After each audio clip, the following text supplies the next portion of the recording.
মিমোকে চেয়ে আজ 12টা বছর হলো লন্ডনে পড়ে আছি। মিমো একটি বারও আমার খোঁজ নিল না। ও আমাকে একটা ফোন পর্যন্ত দিল না। জানি না কেন, তবে এবারে যেয়ে ওর সাথে সব হিসাব করে নিব। শুভ, এই শুভ, এদিকে আয় তো। হঠাৎ করে মামা আবার ডাকছে কেন এই সময়? গিয়ে দেখি তো কি বলে। তাহলে কালই তুই রওনা দিচ্ছিস? তোকে এত করে নিষেধ করলাম যে যাস না যাস না। অযথা দেশে গিয়ে কি করবি তুই বল তো? কি যে বলো না মামা, 10 বছর হয়ে গেল আমি বিদেশে আছি। আমার ভীষণ দাদিকে দেখতে ইচ্ছে হচ্ছে। এত করে দাদিকে বলি যে তুমি আসো তুমি আসো। দাদি তার দেশ ছেড়ে তার গ্রাম ছেড়ে আসতে চায় না। আমি দাদিকে দেখতে যেতে চাই। তুমি নানিকে দেখতে যেতে চাও নাকি মিমো আন্টিকে দেখতে যেতে চাও? বাবাকে সত্যি কথা বলো ভাইয়া। আমিও যেতে চাই ভাইয়া, আমাকেও নিয়ে চলো না বাংলাদেশে। লিজা, যাও মিমোকে ডেকে নিয়ে আসো। আমি ওকে আজকে একটা বড় সারপ্রাইজ দিব। আরে আরে, আমার চোখ ধরে রেখেছো কেন তোমরা? কি হয়েছে? আজকে তোমার জন্মদিন, ভুলে গেছো মিমো? সারপ্রাইজ তোমার জন্য। Happy birthday to you, happy birthday to you, happy birthday to you dear Mimo. এত কিছু কখন করলে তোমরা? ওয়াও, এমন সারপ্রাইজ পাবো আমি তো ভাবতেই পারিনি। আয়ান, সত্যি তোমার মতো স্বামী পাওয়া আমার ভাগ্যের ব্যাপার। I love you so much Ayan, I love you. আরে এটা তো খুবই সামান্য। আমার তো ইচ্ছে করে পৃথিবীর সমস্ত সুখ তোমার পায়ের কাছে এনে রেখে দিই প্রিয়তমা। I love you too. Ayan, মা খুবই অসুস্থ, এক্ষুনি আমাকে গ্রামে যেতে হবে। তুমি তো জানো আমি আমার মায়ের একমাত্র সন্তান, আমি ছাড়া তার কেউ নেই। কিন্তু মিমো, এখন তো আমি যেতে পারবো না। আমার অফিসে অনেক জরুরি কাজ আছে। ওগুলো রেখে যাওয়া এখন আমার পক্ষে সম্ভবই নয়। কোনো সমস্যা নেই আয়ান, তুমি থাকো। আমি মাকে বরঞ্চ 1 সপ্তাহের জন্য দেখে আসি। আর লিজা তো আছেই, কোনো সমস্যা হবে না। আপনি দরজা খুললেন যে? মিমো কোথায় দুলা ভাই? মিমোকে তো দেখছি না। মিমোর মা ফোন করেছিল। মিমোর মা ভীষণ অসুস্থ, মিমোকে দেখতে চাইছে। তাই মিমো 1 সপ্তাহের জন্য ওর মায়ের ওখানে গেছে। তুমি নাকি বলেছো তোমার সামনেই এক্সাম আছে। হ্যাঁ হ্যাঁ, আমার তো সামনেই এক্সাম। ভালোই হলো ওই ঘুরে আসুক। ততদিন আমি আপনার খুব ভালো করে খেয়াল রাখবো দুলা ভাই। মা, ও মা, এতদিন পরে মনে পড়লো সোনা আমার। আমার তো সব সময় তোমার কথা মনে হয় মা। তোমার শরীরটা খারাপ শুনেই আমি ছুটতে চলে এলাম। তা জামাই বাবাকে একা একা রেখে চলে আসলি মা? ওর অসুবিধা হবে না? জামাই বাবাকে সাথে করে নিয়েই আসতি। না মা, ও এখন অনেক ব্যস্ত। তাছাড়া বাড়িতে লিজা আছে, ওর কোনো সমস্যা হবে না। এদিকে লন্ডন থেকে ফিরে আসলো শুভ। ও দাদি, কতদিন পর তোমাকে দেখলাম। আমার দাদু ভাই, এতদিন পরে মনে পড়লো আমার কথা। তুমি কত বড় হয়ে গেছো সোনা, আমি তো তোমাকে দেখে চিনতেই পারিনি। হ্যাঁ দাদি, দেখো আমি কত বড় হয়ে গেছি। তুমি তো এটাই চেয়েছিলে আমি অনেক বড় হই, অনেক লেখাপড়া শিখে মানুষের মতো মানুষ হই। আজ আমি তা হতে পেরেছি দাদি, হতে পেরেছি। অনেক দিন হয়ে গেল গ্রামটা ঘুরে দেখা হয় না। দাদি তুমি খাবার রেডি করো, আমি এক্ষুনি গ্রামটা ঘুরেই চলে আসছি। ঠিক আছে দাদু ভাই, যাও, কতদিন পরে এলে, ঘুরে আসো। কি ব্যাপার দুলা ভাই, আপনাকে খুব অস্থির দেখাচ্ছে। কোনো সমস্যা হয়েছে নাকি? এক কাপ চা বানিয়ে দিব? আর বলো না, সকাল থেকে মাথাটা খুব ব্যথা করছে। চা খেয়েছি, তবু ব্যথাটা যাচ্ছেই না। আমার হাতে কিন্তু জাদু আছে। আপনি এই সোফাটার উপর শুয়ে পড়ুন, আমি খুব সুন্দর করে মাথাটা ম্যাসাজ করে দিচ্ছি। দেখবেন 1 মিনিটেই আপনার মাথা ব্যথা গায়েব হয়ে যাবে। আসুন, সোফার উপরে শুয়ে পড়ুন। কি হলো, আসুন তো, এত লজ্জার কি আছে? হুম, এবার দেখুন কি সুন্দর করে মাথাটা আমি ম্যাসাজ করে দিই। তোমাকে এখন আমি মন ভরে দেখব, কবে যে তোমাকে আপন করে পাবো জানি না। কি ব্যাপার লিজা, এত রাত্রে তুমি আমার ঘরে? কোনো সমস্যা হয়েছে নাকি? হ্যাঁ, সমস্যা তো একটা হয়েইছে। আপনাকে ছাড়া আমার আর কিচ্ছু ভালো লাগে না।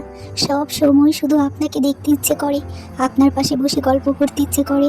আমি জানি না, আমার শয়নে স্বপনে সব জায়গায় শুধু আপনি। এখন আপনিই বলুন, এর থেকে বাঁচার কি উপায়? তুমি এটা কি বলছো লিজা? তুমি কি পাগল হয়ে গেছো? তুমি জানো আমি মিমোকে কতটা ভালোবাসি, তারপরেও তুমি এইসব কথা বলছো আমাকে? সি, আমি তোমার কাছ থেকে এসব কথা আশা করিনি।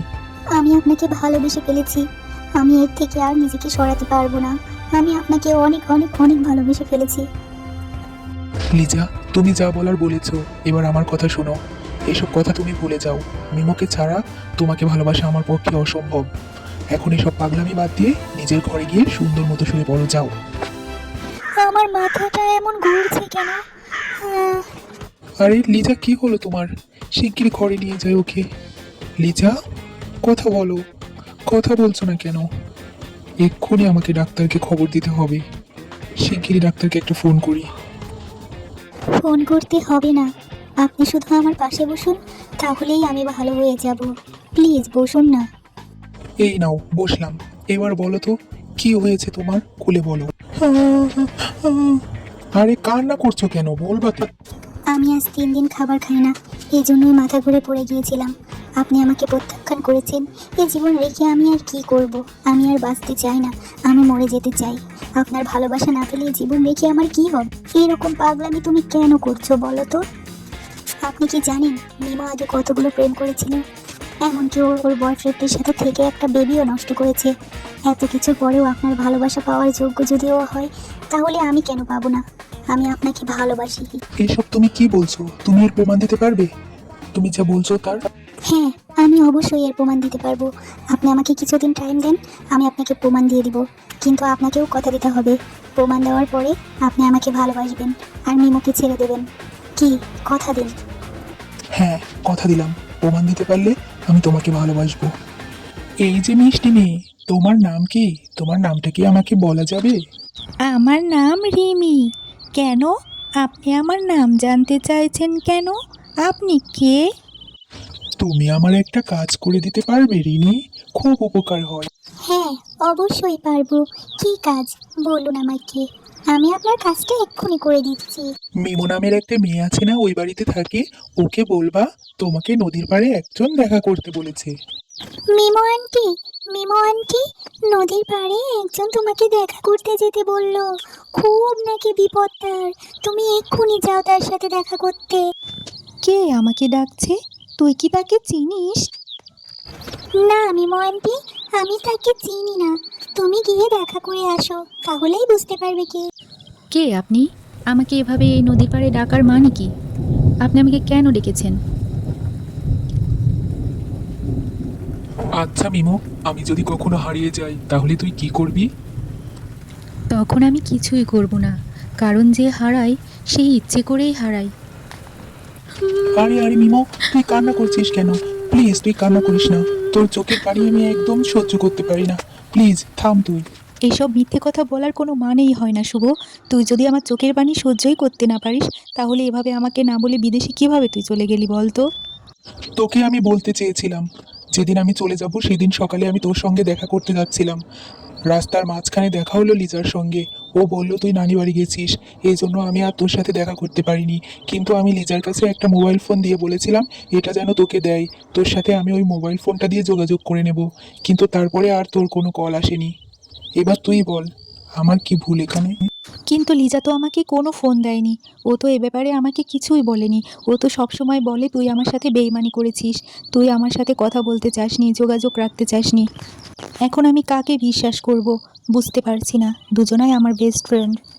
আমিও বুঝতে পারছি না লিজা এমনটা কেন করলো।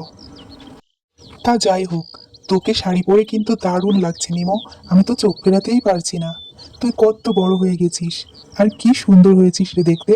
আমি তো ভাবছি পেতনির মতো দেখতে হবি। হ্যাঁ, বিবাহিত মেয়েরা শাড়ি পরে, বুঝেছিস তুই? কি বললি তুই এটা? তুই বিবাহিত? তোর বিয়ে হয়ে গেছে? কবে? কিভাবে? এটা অসম্ভব। 7 মাস হলো আমার বিয়ে হয়েছে। আমার হাজবেন্ডের নাম আয়ান। জানিস, ও আমাকে অনেক ভালোবাসে। আর লিজা তো ঢাকাতে পড়াশোনা করে, থাকার জায়গা নেই বলে ও আমাদের সঙ্গেই থাকে। আমরা 3জন একসঙ্গে থাকি। ও, যাক ভালোই হয়েছে। তবে তোকে একটা কথা বলবো মিমো, লিজাকে অতটা বিশ্বাস না করলেই কি নয়। ভেবে দেখিস কথাটা। বাদ দে আমার কথা। তুই বিয়ে শাদী কিছু করেছিস? বিদেশে কোনো ম্যামকে পটিয়ে বিয়ে করে ফেলেছিস নাকি? হুম? আরে তুই কি যে বলিস না, ভালোবাসা হয়তো আমার ভাগ্যে নেই, বুঝেছিস? আমার মতো একটা ছেলেকে কে ভালোবাসবে বল তো?